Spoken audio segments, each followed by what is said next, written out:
Le forum organisé aujourd'hui par la CDG, notamment par le pôle prévoyance, CDG Prévoyance, est autour d'une problématique importante, une problématique cruciale, qui concerne aussi bien la relation avec la retraite, mais également notre relation avec nos aînés.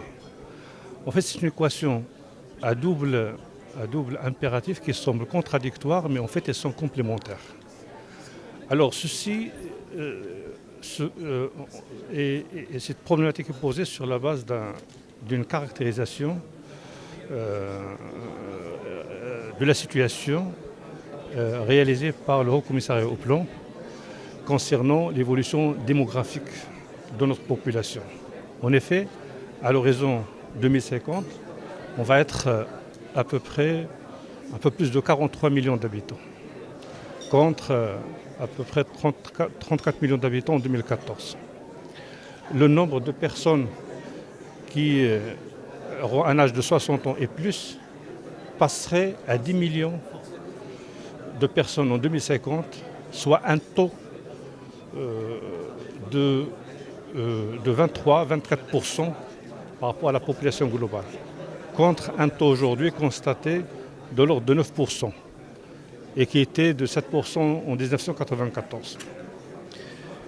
Un autre constat, c'est que le taux de couverture retraite aujourd'hui ne dépasse pas 42%.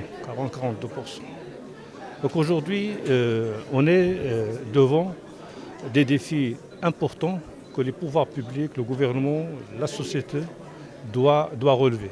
Donc il est impératif d'entreprendre un certain nombre d'actions pour pouvoir anticiper ces évolutions futures. D'abord, il faut sensibiliser les jeunes à mieux préparer leur avenir, leur retraite. Mais ceci a un préalable. Il faut créer plus de valeur et plus d'emplois pour permettre à ces jeunes d'accéder au monde du travail. Il faut également les accompagner, les sensibiliser sur les mécanismes, les différentes formules pour pouvoir préparer leur retraite. Et ça commence tout à fait au début du travail. Deuxième chose, c'est les personnes qui seraient d'un âge de 60 ans et plus.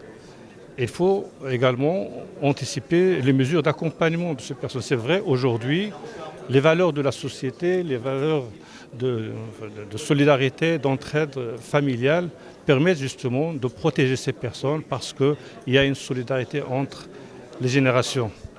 Mais la question qui se pose, est-ce que ces valeurs de solidarité, d'entraide familiale vont perdurer dans le temps ou non?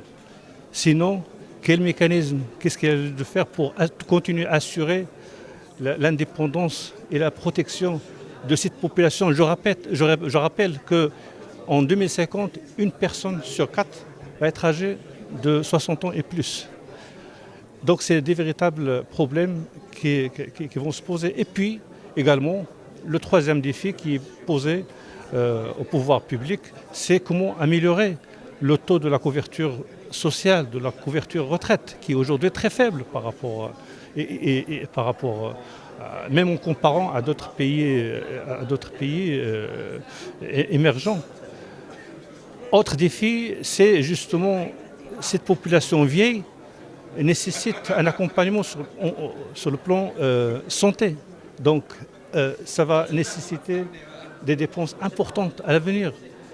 Donc l'État doit réfléchir sur comment mettre à disposition les moyens financiers, les infrastructures nécessaires pour pouvoir prendre en charge cette population. Donc c'est un ensemble de questionnements, de défis qui sont là et qui vont faire le débat entre les différents participants.